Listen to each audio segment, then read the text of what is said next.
Peace, y'all. It's your man Dave with my brother Quest, the man bringing you all things marriage, paying you huge dividends on your investment in time with us.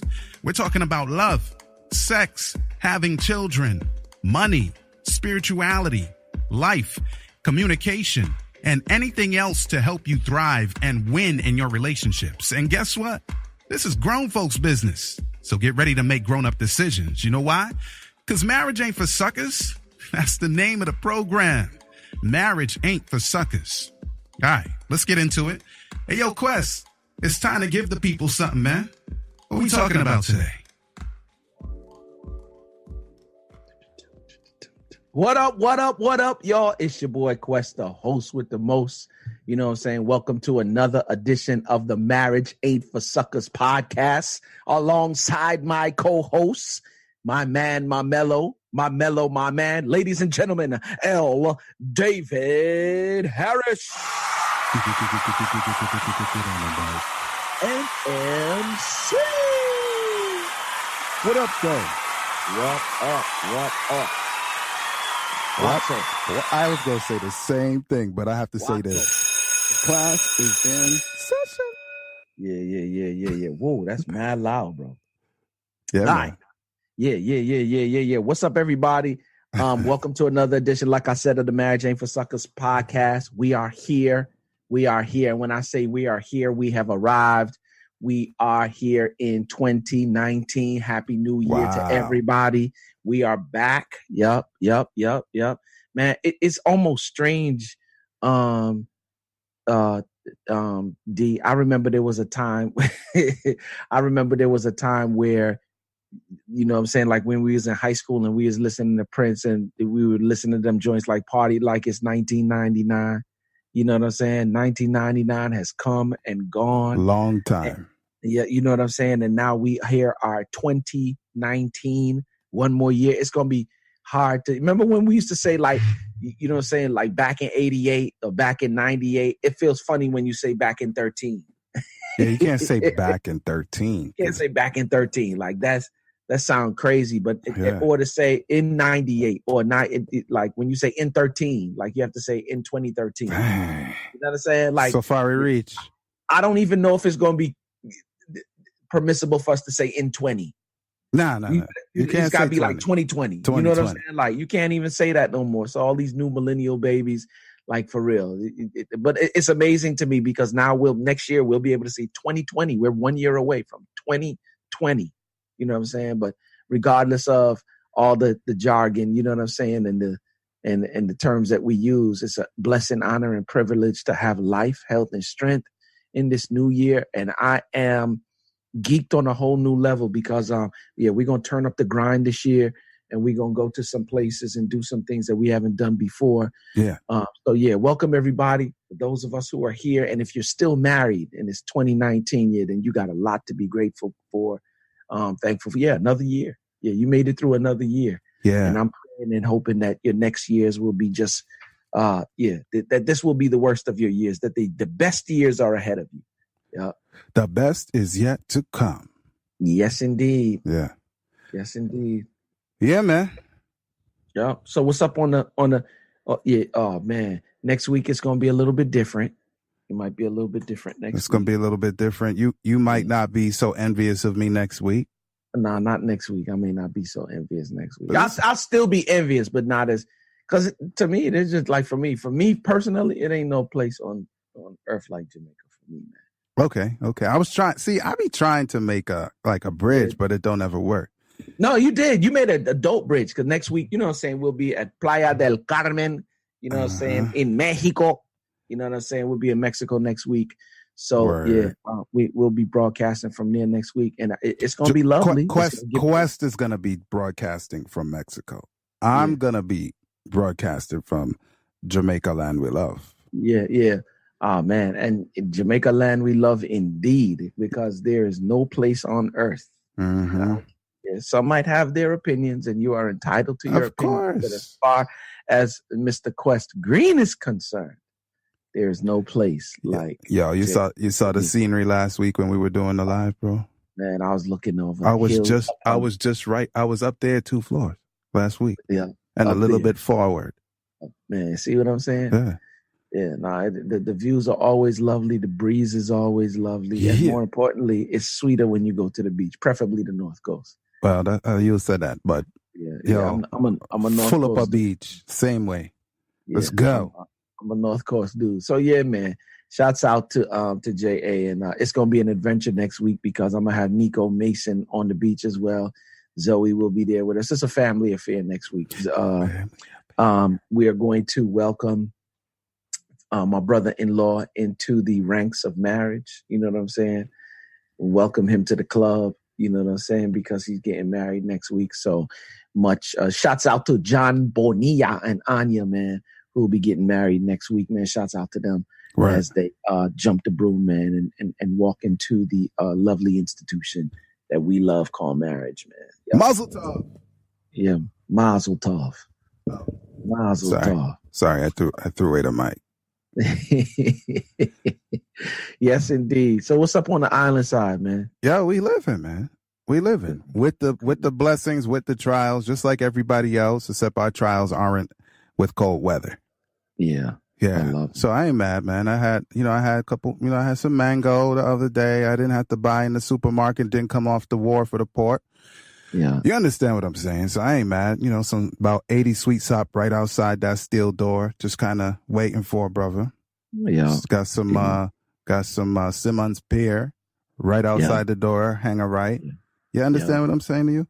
And today we had callaloo, but not just regular callaloo. We had purple callaloo. Purple callaloo. Dope.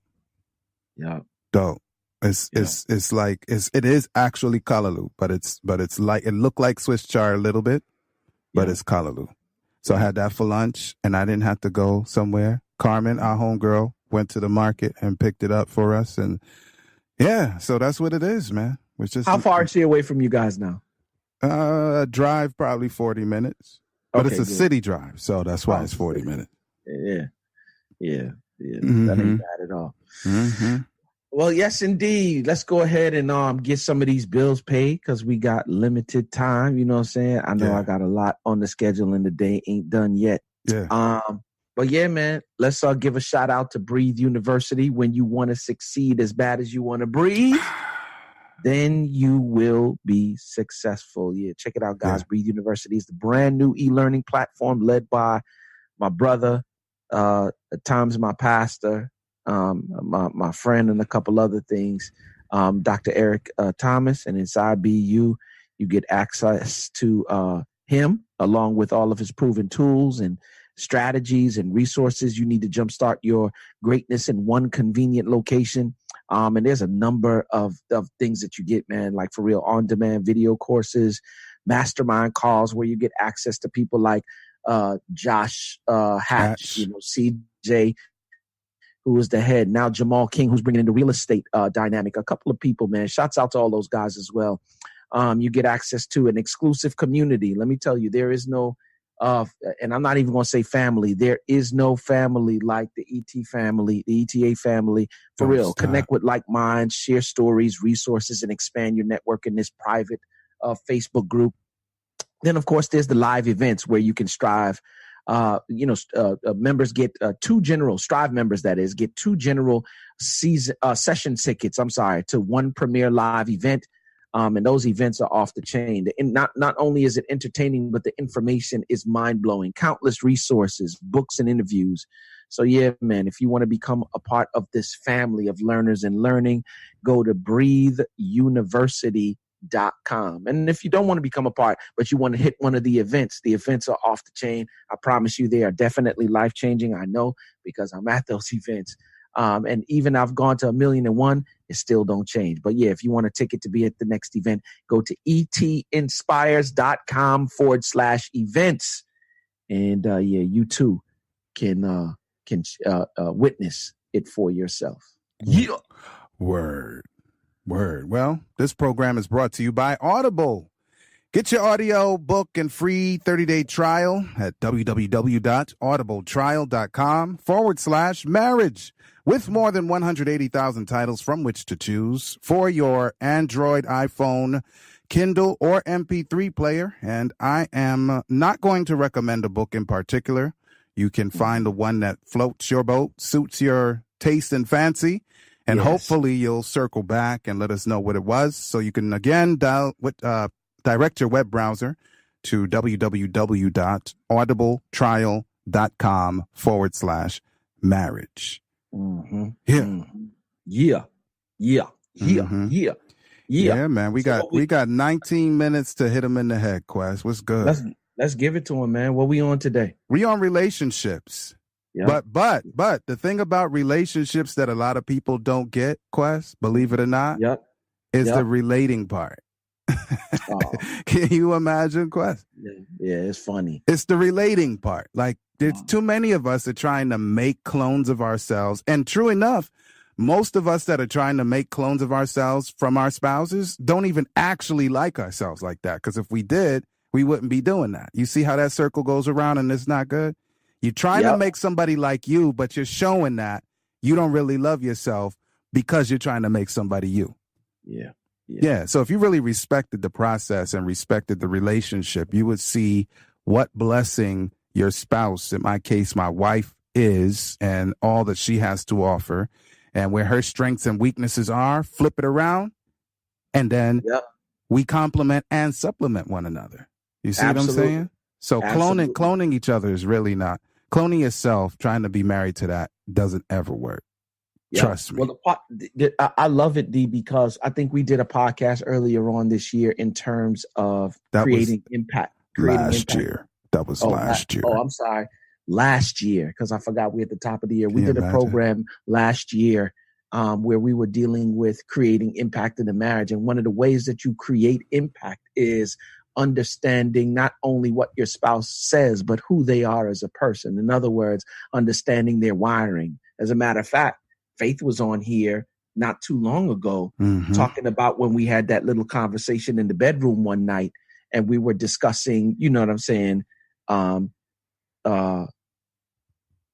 Just where we are in our relationship and how I spend my time. And when she backed me down, right? And I know in my training, sometimes there's a disconnect between theory and application. But the reason I was able to create, and you heard what she said here for herself on the podcast, is because I operated from a place where I was not only trying to find understanding and meaning in what she was saying, but who she was as a person. And at the time that we were having the discussion, she wasn't talking as my wife. She was talking as the mother to 3 children that we got here. And I understood that. And because I understood that, I sat down and I was less defensive. It created impact for her. And she was like, oh, good. I'm loving this.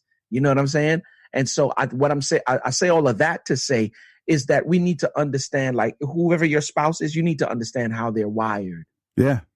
And I'm at this place right now where I'm studying to become DISC assessment. You know what I'm saying? Like the 4 animals assessment that we've been talking about all the time, certified. And what I realized is that, of course, you know it, there are 4 different types of people. There's different ways to classify it.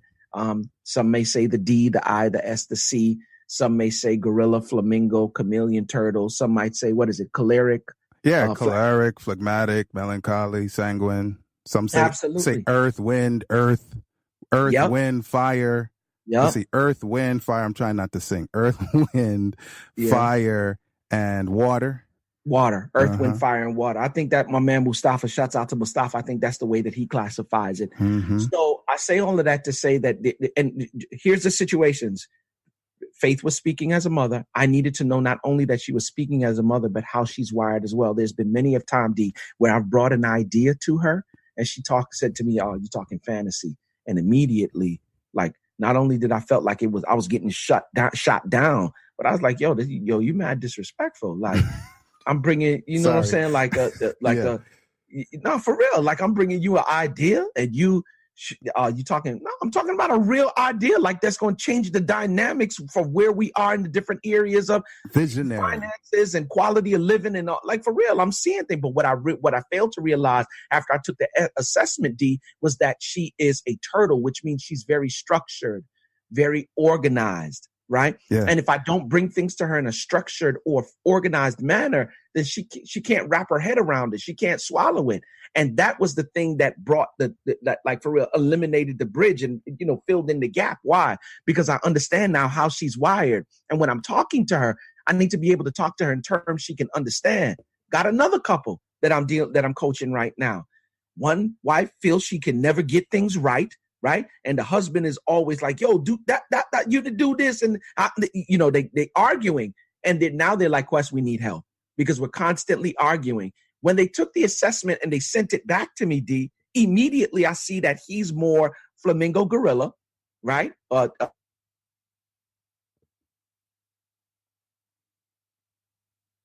Quest is frozen up. For those of you listening to the broadcast, for those of you watching, you can see probably on your end that he's frozen. So I'm not too sure what's going to happen here. I hope he doesn't click off like that one time. Oh, there we go. Oh, there we go. I don't know what just happened, but yeah, D, I was saying that I have another couple, right, D, where the husband is the wife is feeling like she can never do anything right, and the husband is, because she's very turtle and very chameleon driven. He's very flamingo and very gorilla driven, right? And so he's more experience and results driven. She's more process and pace driven. And so he's requiring things from her that in a way that she's not naturally wired. Right. You feel me? Right. And so it's causing argument. And they're doing that because it's in their blind spots and they don't understand how each other's wired. Exactly. And that's what's causing the friction. So yeah. That happens a lot in corporate structures and work organizational structures. No doubt. For the same reasons. But let me just think of some, if you think of like certain C-level, I'm just going to pick the C-level executives in a corporation. A good CEO has at least one good quality. There are more, but I'm picking one. That's the visionary thing. Yeah. Right? So you can tell me if you want about ETA, I don't know, but the visionary always thinks bigger than what the corporation or organizational structure can naturally support. Right? Otherwise, it's not a vision, right? But then you have the COO or CFO who are like, or the chief financial officer or the chief operating officer that are like, that's really great. Now how are we going to get this done? Yeah. One of them might say that's completely impossible. That's a 5-year plan because of fiscal issues, right? Financial issues. But what if one of those two other executives say to the CEO, that ain't going to happen because we ain't got no money? What happens to what happens to the company? If they get to keep their job, like what happens to the company? So they all actually have a position to play, but if they don't understand their positions, then the CEO will be like, well, maybe I shouldn't cast such massive visions. Well, that's going to kill your company. What if the CFO says, well, I'm not going to tell them we ain't got no money for that right now? That's definitely going to kill your company, and it's going to kill your stocks. If you do stocks, it's going to kill your projections for how much y'all going to earn, and so on. So everybody plays their position,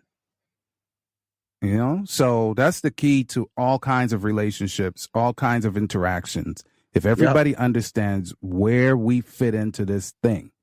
But here's the funny thing. What I love about the assessment when you take it, D, and it's prevalent in all of us. There's who you are naturally, and then there's who you are when you're adapting to the situation. The whole idea is for you to operate. This is the reason for core values. What is it that's blueprint? Important to that's you? Right.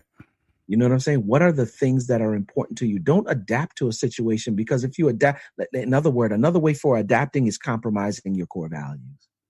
Yeah. Then you get into marriage and everything gets magnified, right? And you can only adapt for so long before it becomes painful and you get frustrated and one thing leads to another. And then boom, you're starting back at square again, right? So the whole thing is to operate where your strengths are. And if the two of you recognize what your strengths are, let me tell you something. It can be explosive. And I'm talking about in a good way. Yeah. And it's explosive for me in faith in the sense that I've now come to the place where, and we talked about it early on, D, like when I'm setting up stuff for the company or when I got to do stuff that relates to taxes and stuff, and it's a little bit organized, right? And it's light stuff, but it's just too much going on for me and it racks my brain. Why? Because I'm a flamingo. I don't really deal with the details and the structure too much. I give it to faith and it's nothing. And you said it earlier on. It's because it is nothing. That's right. Not to her. Because that's how she's wired. So I continue to do what I do in terms of idea, and I give it to her to bring structure to it. If I need stuff that relates to business, like, because the way that I want to do it, it won't be successful. So I need the structure. So I put it in her lap. She adds the structure to it. And then when we package it and put it out, it's explosive. Why? Because we, both of us stood in our strengths, and we combined the strengths together. It's like Voltron. Oh, come on. Yeah, but you got to be old to know what you just said there. Oh, come on. There's a cartoon that we used to watch for the younger, you know what I'm saying, for the younger folk. You know, those who didn't know what cartoons was when cartoons were cartoons. I don't know what they got going on TV now, but they had the 5 lions. You had the yellow lion, the red lion, the green lion, and those all the same, the blue lion and the black lion.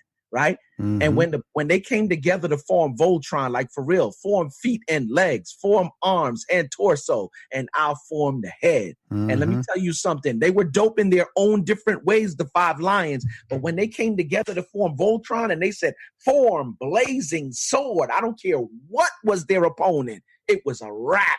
Mm-hmm. You know what I'm saying? It was a straight wrap. And that's what happens in marriage when we understand what our strengths are and we combine. And for real.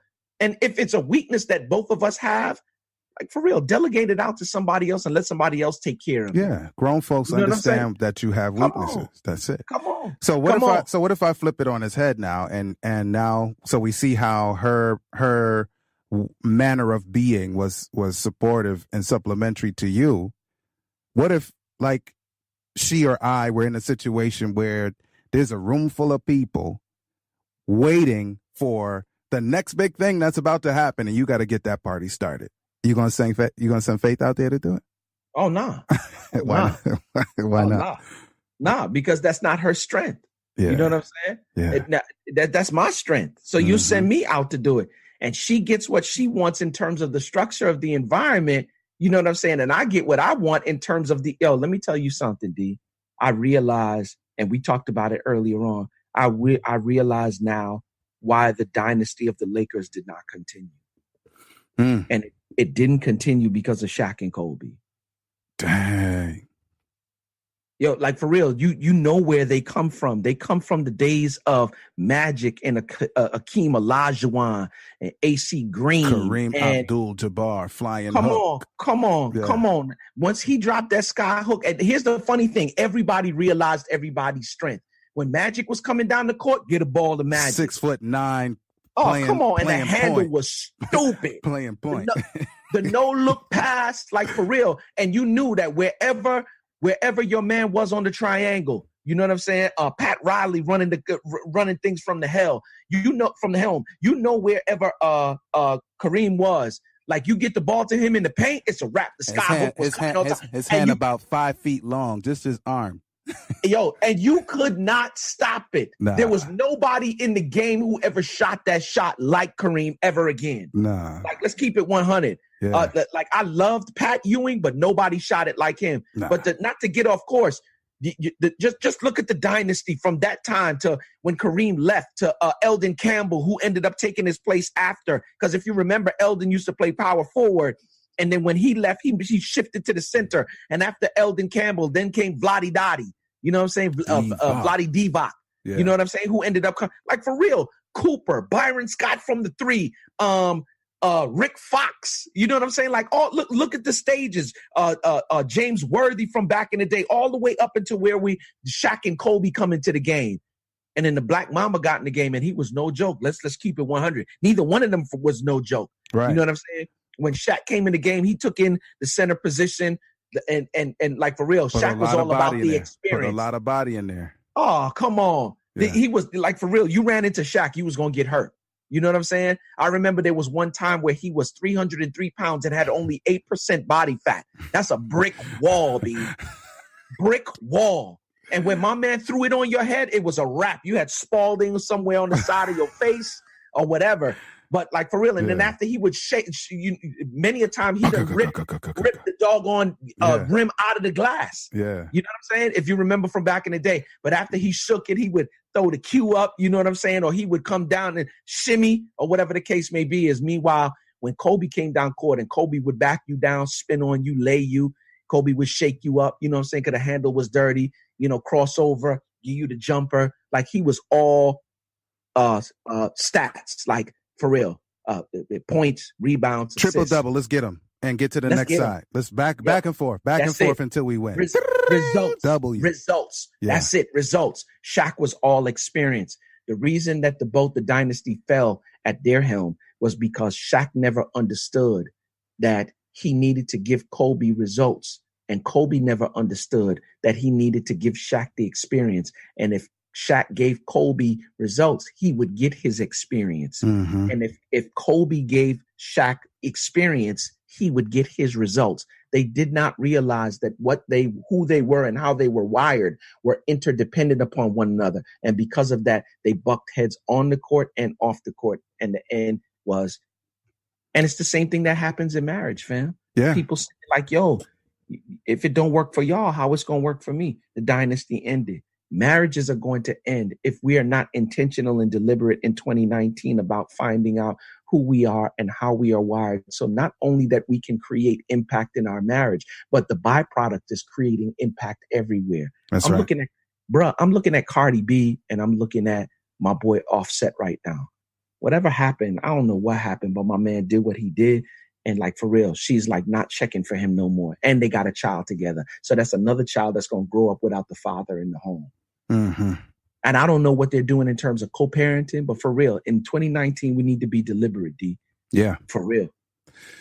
Real talk. So one of the things that helped me years ago, because I got almost 18 under my belt, bro, in terms of marriage. And one of the things that helped me the first year was thinking, wait a minute, what if she tried to make me like her? It would be just as painful as me trying to make her like me. So that's called empathy, really, when you think about it.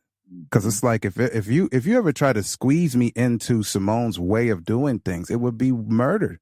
So why should I expect her to come along and just do things my way? That's insane. Like it's not respectful of the essence of who God created.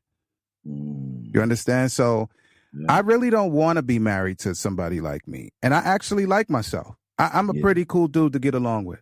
But I definitely don't want to be married to somebody. I can't see two of people like me in the same house as a married couple. Like that would be crazy.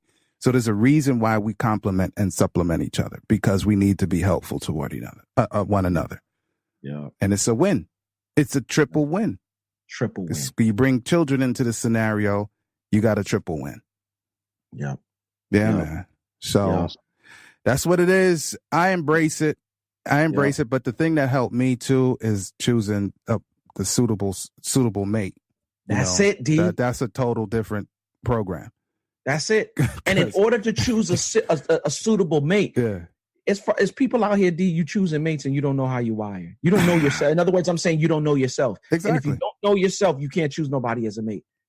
It's imperative that you spend time with you, learning who you are before you bring somebody into your life. Yeah. To commit for better or for worse, for richer or for poor, and sickness and health until death do you part. Yeah, you need to know that. Mm-hmm. You need to know that. Mm-hmm. And so I'm saying, D, like for real, get to know you first so that you can choose a suitable mate. There you have it, y'all. I hope you've enjoyed your time with us. Marriage is about mutual love and mutual respect, and it works for those willing to make it work. Real talk, our spouses are treasured jewels given to us to make life better.